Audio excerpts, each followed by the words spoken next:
Nosotros ahora vamos a arrancar con un tema nuevo llamado fuentes, el cual en realidad es una continuación de señales. ¿En qué sentido? Nosotros vamos a tener que utilizar todo lo que aprendimos en señales y varios contenidos de los que estuvieron aprendiendo con Esteban para lograr entender cómo funciona una fuente de alimentación, el cual es un aparato que ya venimos usando en primer y en segundo año para hacer funcionar nuestros circuitos y de ahora en más también vamos a usar en muchas cosas que haremos tanto en tercero como en cuarto, como en quinto, como en sexto año. Y seguramente después la van a seguir usando en sus casas como me ha pasado a mí, que tengo la mía en mi casa, para hacer funcionar tiras de LED, para un montón de experimentos que se me van viniendo a la mente. A su vez, en producción, este año la idea es que ustedes se fabriquen su propia fuente.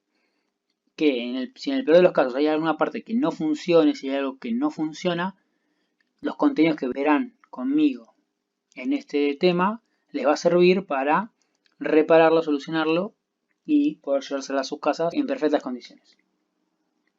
Lo primero que tienen que tener en cuenta es que cualquier fuente, sin importar cuál sea, se puede dividir en por lo menos 4 grandes etapas, las cuales son transformador de entrada, rectificador de diodos, filtro y por último el regulador o estabilizador lineal.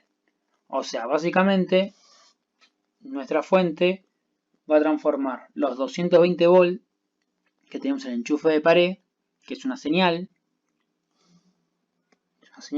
completamente senoidal como la que estuvimos viendo, en una señal a fines prácticos completamente de continua. ¿Sí? Entonces, la primera etapa de todas es la del transformador, cual seguramente muchos lo habrán visto. El más común es como el que dibujé ahí, es un bloque de metal que en realidad está conformado por muchas chapitas y tienen cables, alambres enrollados. Vamos a suponer que el alambre azul es la entrada, le vamos a llamar 1, y el alambre de salida, el naranja, va a ser nuestro bobinado 2. Bobinado porque al enrollarse genera como si fuera una bobina. ¿Qué ocurre? Básicamente acá hay un poco de campos magnéticos o electroimán, que si no me equivoco en primero con el pollo hicieron más de uno, y si no quizás en la primaria. ¿Qué pasa? Cuando la energía eléctrica circula en un cable enrollado atrás del metal, ¿qué pasa? Ese metal obtiene propiedades magnéticas. Nuestro núcleo de metal, esa O, lo que va a hacer es tratar de contener todo ese campo magnético y trasladarlo hacia el bobinado naranja, o sea, el 2. Es decir que el bobinado 1 me va a transformar energía eléctrica en magnetismo, en cambio el bobinado 2, el naranja, va a convertir toda esa energía magnética en otra vez energía eléctrica.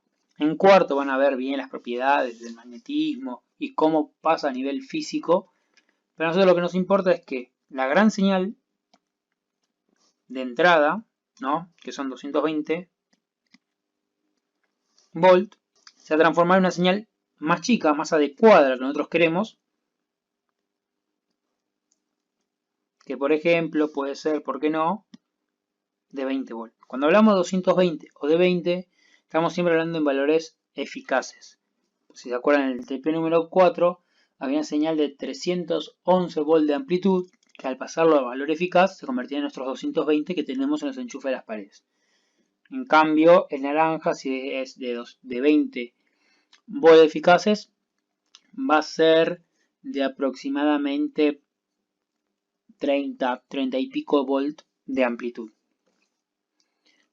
¿Cómo puedo tener esa transformación? Todo va a depender de la cantidad de vueltas que tengan estos alambres. Es decir, que mi tensión 1, para llamarla a la tensión que está a la entrada, sobre la cantidad de vueltas del primer bobinado, va a ser igual a la tensión a la salida sobre la cantidad de vueltas. Pero ¿qué pasa con la corriente? Hay una canción, no sé si alguno la conoce, es que en una parte dice nada se pierde, todo se transforma, literalmente lo que va a pasar es lo siguiente. La potencia que yo tengo a la entrada es la misma potencia que voy a tener a mi salida. Es decir que mi B por I a la entrada va a ser igual, excepto que haya alguna pérdida, ya sea en calor o magnetismo que se escapa, va a ser lo mismo a la mi salida. Es decir que si por ejemplo mi corriente a la entrada es pequeñita, para mantener esa relación, mi corriente a la salida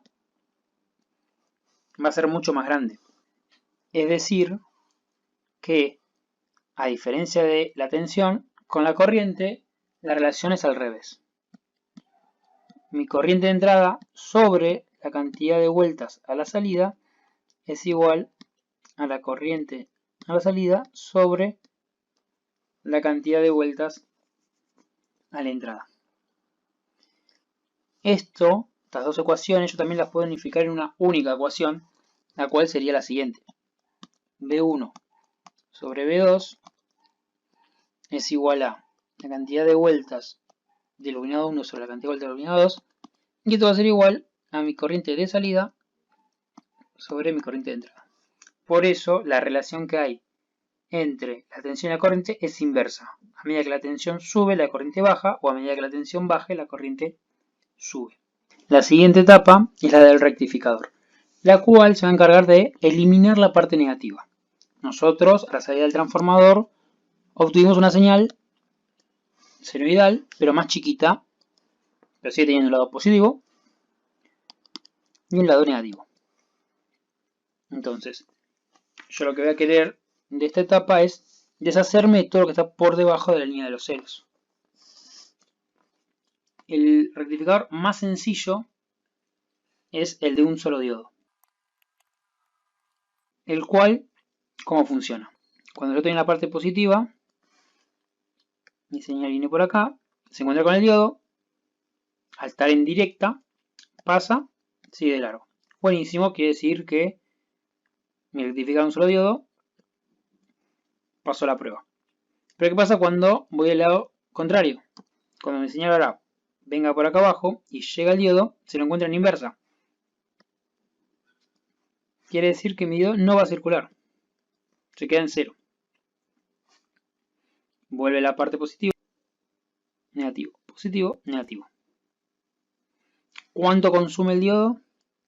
Aproximadamente entre 0,7 y 1,4 volts. Pero ¿qué pasó? Acá hay toda una parte que la perdí. Por eso, en realidad, el que más se usa es el puente de diodos, el cual tiene la siguiente forma. ¿Y qué pasa con esto? Ahora, cuando mi señal es positiva, ingresa por arriba. Al llegar a este nodo, el diodo de mi izquierda está en inversa. No va a funcionar. Mi señal avanza por la derecha. ¿Cuánto consume en este diodo? 0,7 volts. Cuando llega al nodo, el diodo está por debajo, está en inversa. No funciona. Pasó la prueba. Vuelve por abajo. Al llegar acá, el diodo está arriba, está en inversa, no funciona. Circula por el de abajo. Consume 0,7 de vuelta. Así que acá le pongo por 2. Listo. Volvió al principio. En cambio, cuando está en la parte negativa, va a entrar por abajo. ¿Qué pasa? El diodo de mi izquierda está en inversa, no funciona. Va a circular por el de la derecha. ¿Cuánto consume? 0,7. ¿Qué pasa ahora? El de arriba va a quedar en inversa, no funciona. Pasa la prueba. Vuelve otra vez por acá. Ahora, como el diodo de abajo me quedó en inversa, va solamente a circular por el de arriba. Quiere decir que otra vez va a consumir 0,7 volt. Y volvió al principio. ¿Qué quiere decir esto? Mi señal tiene para el ciclo positivo, ciclo negativo, ciclo positivo, ciclo negativo y así sucesivamente. A diferencia de la señal que yo tenía con un solo diodo, que era positivo, negativo, positivo, negativo. La otra gran diferencia es que el de arriba consumía solamente 0,7 o 1 volt. En cambio el de abajo, ¿qué consume? El doble, 1,4 o 2 volts. Es decir que mi amplitud, en el caso de un solo diodo, apenas baja un poquito, y en el caso del puente de diodos baja un poquito más. Seamos sinceros, la diferencia es casi nula. Pero lo que sí se nota es que en el caso de un solo diodo pierdo un montón de energía en estos huecos, por así definirlos. En cambio, en el puente de diodos me queda muy poquito espacio libre entre justamente los picos de mi señal. Y es por eso que se usa mucho.